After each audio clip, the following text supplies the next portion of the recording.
Qu'est-ce que le charisme du discernement des esprits? Eh bien, il fait partie du groupe 2 des charismes, ceux qui servent à manifester la crédibilité de la parole de Dieu. Comme son nom l'indique, c'est un pouvoir qui permet de discerner avec très grande précision ce qu'il y a dans un esprit.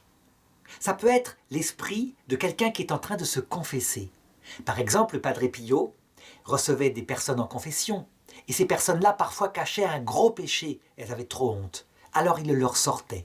Il leur disait « Tu as oublié de confesser cela, que tu as fait tel jour, à telle date. » On voit bien que ceci est de l'ordre du don de Dieu, et que le but, évidemment, c'est d'amener la personne à grandir davantage dans la sainteté, dans le repentir en l'occurrence ici.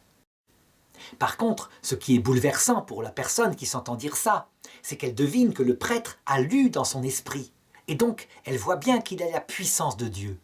En général, elle ira encore plus loin, et elle pensera que cet homme-là qui a lu dans son esprit est un saint. Elle se trompe parfois, parce que le charisme n'est pas pour manifester la sainteté du prêtre, mais pour faire grandir la foi, la charité de la personne qui en a besoin. Ainsi, un tel charisme du discernement des esprits peut être donné à une personne qui par ailleurs est méchante, qu'on se souvienne du prophète Balaam dans l'Écriture, qui est envoyé par le roi pour maudire Israël, et qui est pris par Dieu et qui se met à bénir Israël. « Que tes tentes sont belles, Israël !» Et il annonce qu'un Messie sortira. C'est quelque chose de formidable, et pourtant Balaam est un prophète du démon. Alors, autre effet de ce charisme du discernement des esprits, lorsqu'une maison où une personne est possédée par un esprit mauvais qui lui fait du mal, eh bien il y a des personnes prises par ce charisme qui est indépendant de leur sainteté, qui vont savoir avec précision qui est cet esprit, d'où est-ce qu'il vient, comment le chasser. C'est un gain de temps extraordinaire. Évidemment, on pourrait trouver qui est cet esprit par d'autres méthodes. Par exemple, un exorciste qui pratique avec prudence son discernement, qui pratique ensuite des prières, qui fait parler le démon pour qu'il avoue d'où il vient, pourrait obtenir le même résultat, mais en beaucoup plus de temps.